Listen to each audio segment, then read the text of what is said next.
Kwa saa mwingine, karibu kwa mara nyingine tena mtazamaji wa The World News katika kipindi hiki cha ulimwengu wa siasa. Naitwa Damu Hussein.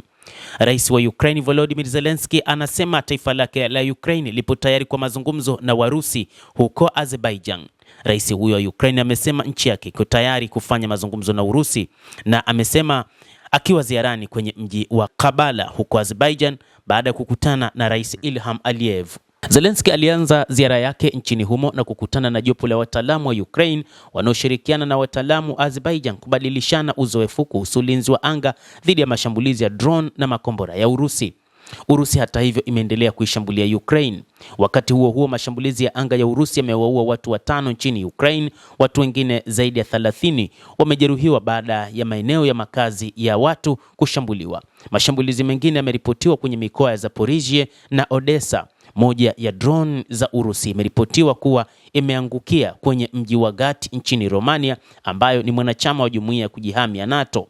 Serikali ya Romania imemwita balozi wa Urusi kutokana na kisa hicho.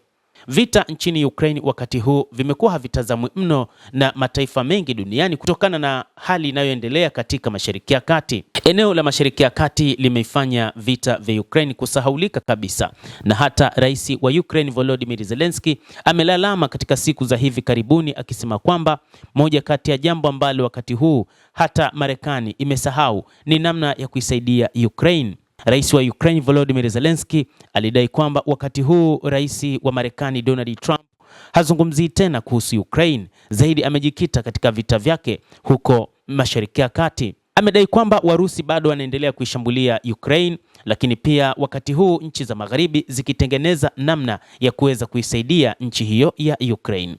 Nchi za Ulaya zimeongeza vikwazo dhidi ya Urusi, na ni katika kile ambacho wanaona wataweza kuikabili vilivyo. Tangu mwaka 2022 hadi wakati huu mwaka 2026, nchi hizo zimekuwa zikipambana na Urusi lakini bila mafanikio.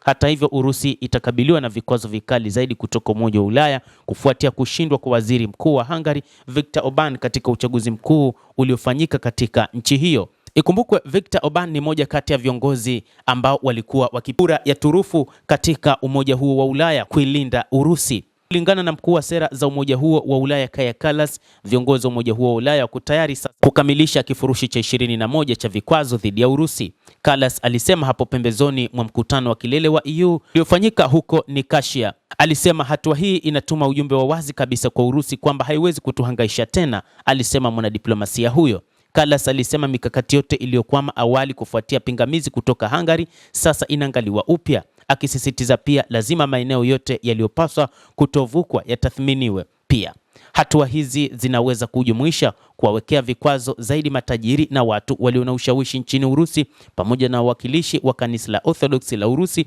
wanaodaiwa kuunga mkono vita nchini Ukraine. Hatua zinazochukuliwa na Umoja wa Ulaya dhidi ya Urusi zinalenga kupunguza zaidi mapato ya Urusi yatokanayo na mauzo ya gesi na mafuta, na taasisi zaidi za kifedha zinazoondolewa katika mifumo ya kimataifa ya malipo, na vikwazo vya ziada vya kibiashara vitawekwa. Hata hivyo, baadhi ya nchi kama vile Italy zimekuwa na maono tofauti, hasa wakati huu wa vita katika eneo la Mashariki ya Kati, zikisema kwamba Umoja wa Ulaya unasababisha janga katika nchi za Ulaya kwa sababu ya kuweka vikwazo dhidi ya Urusi ambayo ilikuwa ikisaidia katika usambazaji wa mafuta katika bara zima la Ulaya. Na sasa hivi nchi nyingi za Ulaya zinayumba kiuchumi kwa kukosa mafuta. Nchi nyingi zilidhani kuiwekea vikwazo Urusi ni kuinyima mapato na kushindwa kwa vita, lakini ni mambo mawili tofauti. Na sasa moja kati ya mambo ambayo yanatokea wakati huu ni kwamba nchi hizo zinakumbwa na janga la ukosefu wa mafuta katika nchi hiyo pamoja na gesi, kwa sababu mataifa hayo kwa namna nyingine ilikuwa ikitegemea zaidi eneo la Mashariki ya Kati ambalo limeingia katika mgogoro mzito, hasa katika mlango wa bahari wa Hormuz. Endelea kutufuatilia mtazamaji, lakini nikusihi usisahau kulike, kucomment, kadhalika kusubscribe channel yetu hii ili upate habari hizi kwa mapana kupitia The World News. Naitwa Damu Hussein. Endelea kuwa nasi wakati wote, endelea kutufuatilia.